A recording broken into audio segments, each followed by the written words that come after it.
She glanced at her watch and realized she had barely an hour to get ready. Then it dawned on her that she didn't give him her house address, nor did he ask for it. He acted like he knew a lot about her. How come, she asked herself. Surely Uche Okoha, the heir to the vast empire, wouldn't waste time digging about her, she thought. Was he really Uche Okoha, or any Okoha for that matter? She asked herself tentatively. Getting hold of her thoughts, she marched into the closet to scan for what to wear. In her closet hung many enchanting evening gowns. She pushed through them one by one, deciding against most of them. Then she got to the last gown and stopped. No, she protested, but already she was extracting the gown and was inspecting it. She had never won any battle against wearing beautiful dresses before. Mma carried the dress to the mirror and placed it in front of her. She then laid it on the bed and went into the bathroom to have a shower. After her shower, Mma sat down on the stool in front of her mirror and applied her makeup carefully, not wanting any flaws. She did a twirl in front of the mirror and held her breath as her dress whirled around her. Then she walked majestically into the living room to await her handsome stranger.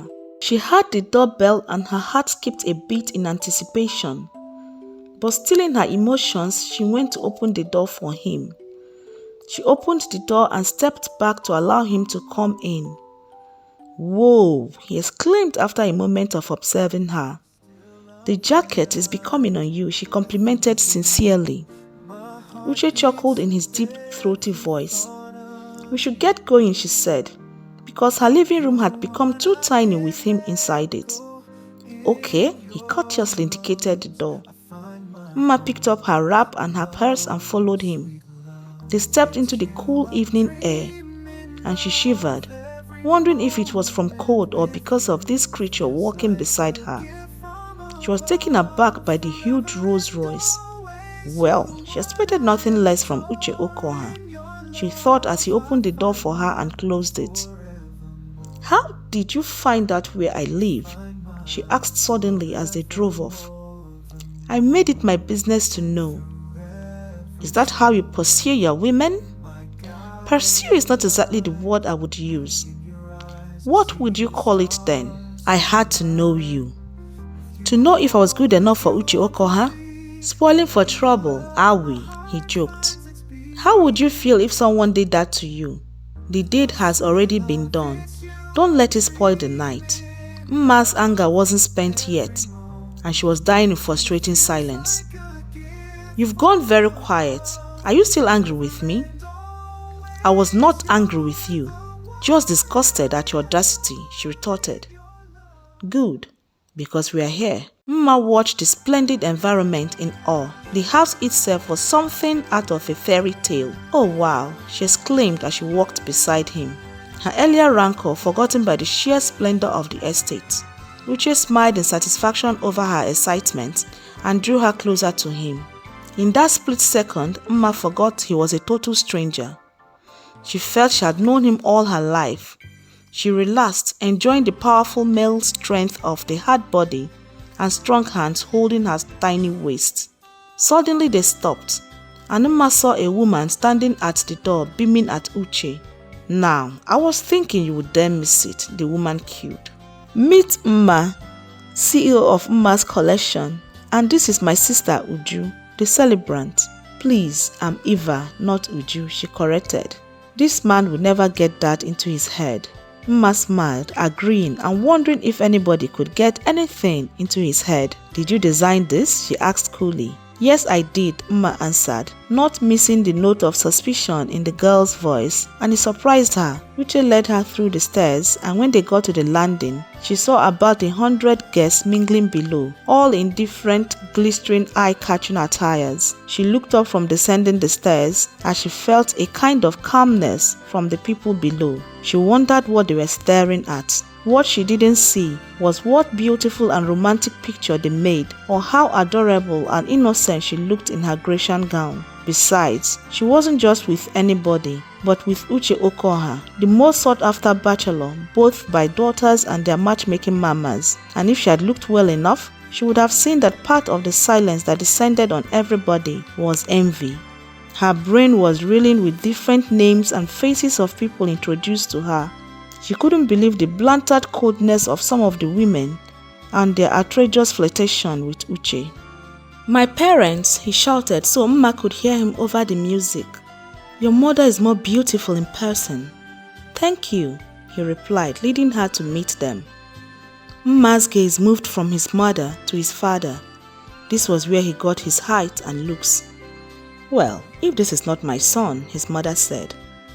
"Good evening, Mom," he said, kissing her cheeks lingeringly. "Dad? Who is this beauty with you?" his father asked. "Oh, this is Mma," he introduced. The man smiled kindly at her. "What do you do, Mma?" his mother asked suddenly. "I own a fashion line, Mma Collections." "How long have you been in the business?" 20 years? You don't look that old." "I've been designing since I was 6. "Did you design what you're wearing?" "Yes, I did." "It is quite nice," she complimented. "Thank you." "So where did you find this son of mine?" his father asked. "In my boutique. He came to buy a tux." She beamed at him.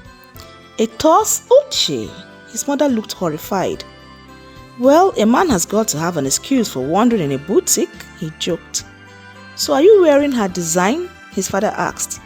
"Yes, he is." "Angela has been looking for you. I thought you were supposed to bring her." His mother changed the topic just like that to Mma's dismay. "Did she tell you that?" Uche asked coldly. "Well, that was the original plan as I had this afternoon." "That wasn't the plan." The girl was shattered. "Stop it, Mom," he said firmly. If she was wondering about Angela, she didn't have to wonder for long. "Hello, everyone," someone with a high-pitched voice said behind her. Mma turned immediately, and her eyes widened at the girl. She was the same girl who was with in the afternoon. "Uche, darling," she cooed, coming towards them with an open arms to embrace Uche. She wondered what Uche's reaction would be. Mma watched with growing annoyance as the girl fell into Uche's arms. He disengaged himself from her and turned to Mma. "Meet Mma, a friend of mine," Uche said.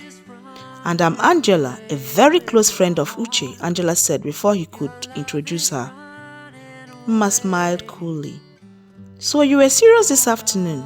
I had to call Daddy at the last minute to get me." Angela pouted, making a perfect demarcation.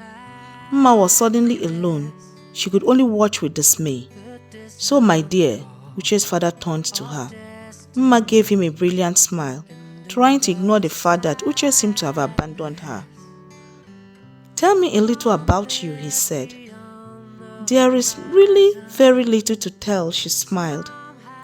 "Tell me the little there is." "I will have her back now, thank you," Uche joked, coming towards them. His father laughed.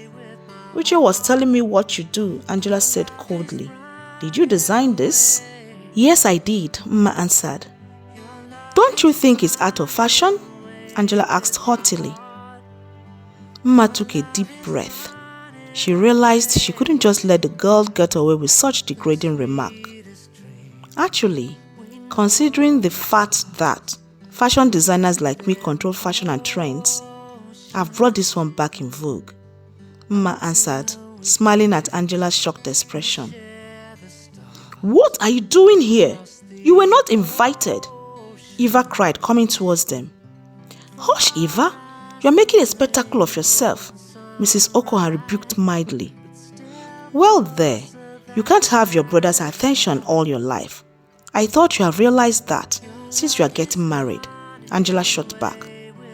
"And putting yourself in front of him at all times won't get you a marriage certificate," Eva said, walking away, glaring at both Mma and Angela. Mma felt insulted and embarrassed, and as Uche followed his sister maybe to scold her, she turned away, meaning to go out to the garden she had noticed earlier. Suddenly she bumped into someone. "I'm sorry," she apologized to the young man she had just bumped into. "Hey, you don't have to apologize. I've been waiting to speak with you since I was introduced to you." "Would you like to dance?" He smiled at her as she consented. She hoped the action would tell the conceited Eva and Angela that she couldn't care less about Uchi. Mma became carefree, switching partners and laughing easily. She visually searched for Uchi at one point, and he was nowhere in sight, neither was Angela. She concluded that they must be together somewhere.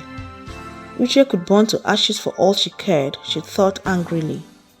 She decided to sit down for a bit, but as they were going to, they bumped into Uchi, and he shot out his hands and grabbed her. "I will have my girl back now," he said to Kola. "I am not your girl," Mma shot back. "I knew you would sparkle tonight, but you didn't have to do it by encouraging young Kola. I am surprised you noticed. I thought you had your two hands full," she said sarcastically. "What is that supposed to mean?" he asked in a raised voice. "Maybe I should remind you that I'm not one of your hopeful debutantes, and I can act exactly how I want with anybody I choose," she told him icily. "But tonight you are with me, and you'll have no other man's attention but mine," he said slowly but firmly. Mma opened her mouth and closed it again, for no words came out. So she glared at him hard. "You are impossibly conceited.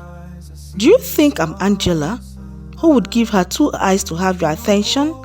she asked angrily, meaning to walk out on him, but his hold on her arms were too strong.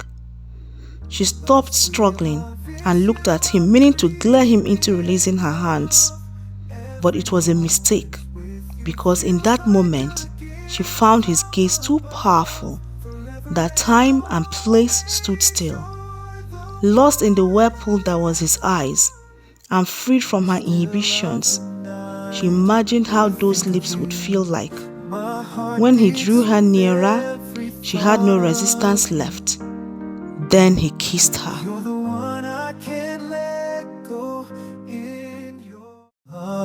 Sweet love, it's you I'm dreaming of. Every moment with you feels like a gift from